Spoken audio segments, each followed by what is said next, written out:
नमस्कार, ये आकाशवाणी शिमला है। अब आप राजकुमारी चंदेल से प्रादेशिक समाचार सुनिए। आज के मुख्य समाचार।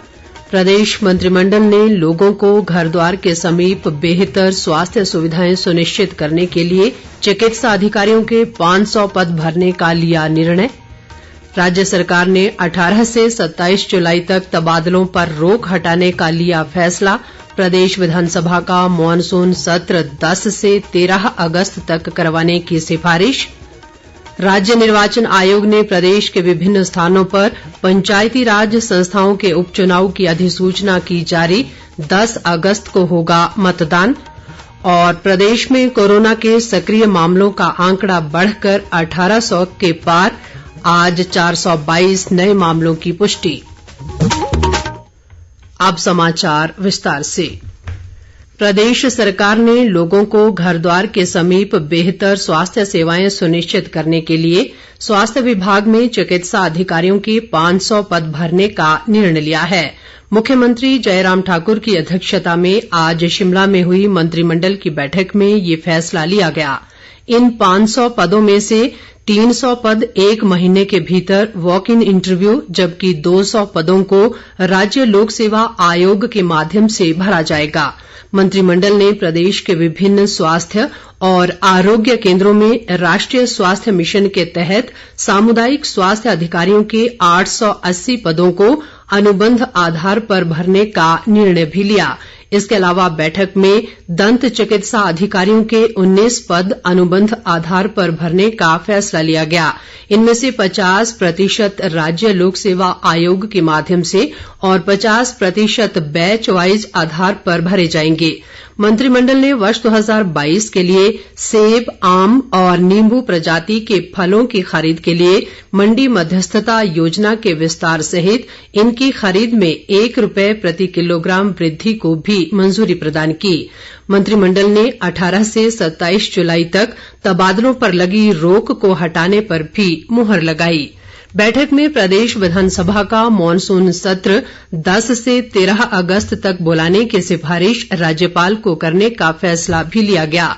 इस दौरान मंडी जिले के थुनाग में जल शक्ति वृत्त खोलने सहित इसके सुचारू संचालन के लिए विभिन्न श्रेणियों के 24 पद सृजित करने को स्वीकृति दी गई। इसके अलावा धर्मपुर और संधोल में नए केंद्रीय विद्यालय खोलने को मंत्रिमंडल ने मंजूरी प्रदान की है। बैठक में धर्मशाला और मंडी के रेंज मुख्यालयों में 2 नए साइबर क्राइम पुलिस स्टेशन खोलने को स्वीकृति दी गई। मंत्रिमंडल ने हिमाचल प्रदेश ग्रामीण जल सुधार व आजीविका परियोजना को बाह्य सहायता प्रदान करने के लिए केंद्र सरकार के आर्थिक कार्य विभाग के माध्यम से एशियन विकास बैंक के साथ करीब 1100 करोड़ रुपए का ऋण समझौता हस्ताक्षरित करने को भी मंजूरी प्रदान की।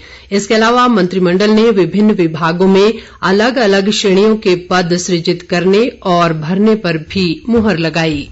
इस बीच जल शक्ति व बागवानी मंत्री महेंद्र सिंह ठाकुर ने कहा है कि बारदाना पर हुई 6% की जीएसटी बढ़ोतरी को राज्य सरकार वहन करेगी। उन्होंने कहा कि मंत्रिमंडल ने सेब सीजन के दृष्टिगत बागवानों के हित में महत्वपूर्ण फैसला लिया है।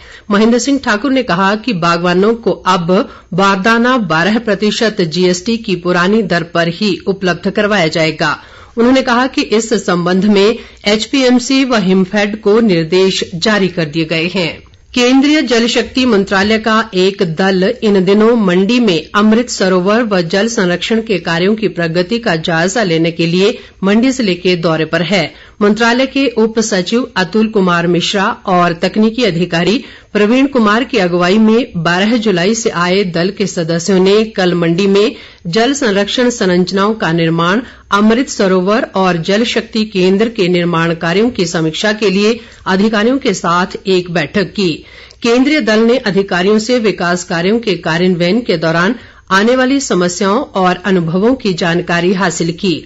मंडी के अतिरिक्त उपायुक्त जतिन लाल ने बताया कि जिले में करीब 125 अमृत सरोवरों का निर्माण किया जा रहा है, जिनमें से 24 सरोवरों का कार्य पूरा किया जा चुका है, जबकि 88 का कार्य प्रगति पर है। स्वास्थ्य मंत्री राजीव सहजल ने कहा है कि राज्य सरकार लोगों को बेहतर व गुणवत्तापूर्ण स्वास्थ्य सेवाएं उपलब्ध करवाने के लिए प्रतिबद्ध है। उन्होंने कल घुमारवीं विधानसभा क्षेत्र की मैरी काथला पंचायत में सिद्ध योगी धाम आयुर्वेदिक आध्यात्मिक चिकित्सा व अनुसंधान संस्थान का उद्घाटन किया। सहजल ने कहा कि सरकार ने प्रदेश के सभी प्राथमिक स्वास्थ्य केंद्रों व उप स्वास्थ्य केंद्रों को हेल्थ एंड वेलनेस केंद्र के रूप में अधिसूचित किया है। राज्य निर्वाचन आयोग ने प्रदेश के विभिन्न स्थानों पर पंचायतीराज संस्थाओं के 217 पदों पर उपचुनाव के लिए अधिसूचना जारी कर दी है। आयोग के एक प्रवक्ता ने आज शिमला में बताया कि 25 से 27 जुलाई तक नामांकन पत्र प्रस्तुत किए जाएंगे और 28 जुलाई को नामांकन पत्रों की जांच की जाएगी। 30 जुलाई को नामांकन पत्र वापस लिए जा सकेंगे। प्रवक्ता ने बताया कि मतदान 10 अगस्त को सुबह 8 बजे से सायं 4 बजे तक करवाया जाएगा। प्रधान, उप प्रधान और पंचायत सदस्य के मतों की मतगणना 10 अगस्त को पंचायत मुख्यालय पर, जबकि पंचायत समिति सदस्य व जिला परिषद की मतगणना 12 अगस्त को खंड मुख्यालय पर की जाएगी। अधिसूचना जारी होने के साथ ही संबंधित क्षेत्रों में तत्काल प्रभाव से आदर्श चुनाव आचार संहिता लागू हो गई है। भाजपा महिला मोर्चा की राष्ट्रीय अध्यक्ष वानथी श्रीनिवासन ने आज शिमला स्थित पार्टी मुख्यालय में प्रदेश महिला मोर्चा की पदाधिकारियों व जिलाध्यक्षों के साथ एक बैठक की। उन्होंने महिला मोर्चा की पदाधिकारियों व कार्यकर्ताओं से केंद्र व राज्य सरकार द्वारा शुरू की गई योजनाओं का लाभ समाज के सभी वर्गों तक पहुंचाने का आह्वान किया। वानथी श्रीनिवासन ने कहा कि भाजपा महिला सशक्तिकरण में विश्वास करती है और महिला मोर्चा की राष्ट्रीय टीम में 5 राज्यसभा सदस्य हैं। उन्होंने दावा किया कि प्रदेश में भाजपा सरकार फिर से सत्ता में आएगी और सरकार बनाने में महिलाएं अहम भूमिका निभाएंगी। बैठक में प्रदेश महिला मोर्चा की अध्यक्ष रश्मिधर सूद सहित राज्यसभा सदस्य व महिला मोर्चा की राष्ट्रीय महासचिव इंदु गोस्वामी भी मौजूद रहीं। प्रदेश पथ परिवहन निगम की साधारण बसों में महिलाओं को अब ऑनलाइन टिकट बुक करने पर भी बस किराए में 50% की छूट मिलेगी। निगम के एक प्रवक्ता ने आज शिमला में बताया कि एचआरटीसी के अग्रिम आरक्षण पोर्टल पर आज से महिला यात्रियों के लिए राज्य के भीतर निगम की साधारण बसों में यात्रा की अग्रिम टिकट बुकिंग पर 50% छूट की सुविधा उपलब्ध करवा दी गई है। इस छूट का लाभ उठाने के लिए महिला यात्रियों को अलग से टिकट बुक करना होगा। प्रदेश में कोरोना संक्रमण के मामलों में बढ़ोतरी लगातार जारी है। आज प्रदेश में संक्रमण के 422 नए मामलों की पुष्टि हुई है। इनमें से कांगड़ा जिला में सर्वाधिक 124, जबकि शिमला में 69 और चंबा में 67 मामले सामने आए हैं। इसके साथ ही राज्य में कोरोना के सक्रिय मामलों की संख्या बढ़कर 1810 तक पहुंच गई है। हालांकि पिछले 24 घंटों के दौरान 191 लोग संक्रमण मुक्त भी हुए हैं। प्रदेश में कोरोना से अब तक 4126 लोगों की मृत्यु हुई है। प्रदेश भाजपा के मुख्य प्रवक्ता रणधीर शर्मा ने कहा है कि केंद्र व राज्य की भाजपा सरकारों ने जनता के हित में अनेक फैसले लिए हैं जिनका लोगों को लाभ मिल रहा है। वे आज शिमला में एक पत्रकार वार्ता को संबोधित कर रहे थे। रणधीर शर्मा ने कहा कि केंद्र सरकार द्वारा 18 साल से अधिक आयु के सभी लोगों के लिए कोविड वैक्सीन की बूस्टर डोज मुफ्त लगाने के निर्णय से देश के करोड़ों लोगों को लाभ मिलेगा।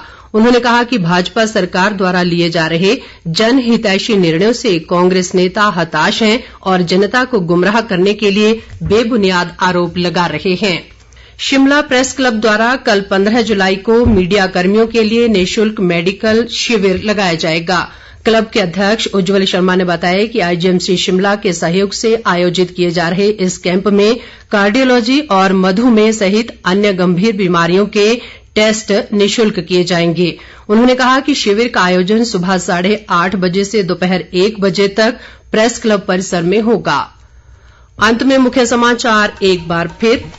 प्रदेश मंत्रिमंडल ने लोगों को घर द्वार के समीप बेहतर स्वास्थ्य सुविधाएं सुनिश्चित करने के लिए चिकित्सा अधिकारियों के 500 पद भरने का लिया निर्णय। राज्य सरकार ने 18 से 27 जुलाई तक तबादलों पर रोक हटाने का लिया फैसला। प्रदेश विधानसभा का मॉनसून सत्र 10 से 13 अगस्त तक करवाने की सिफारिश।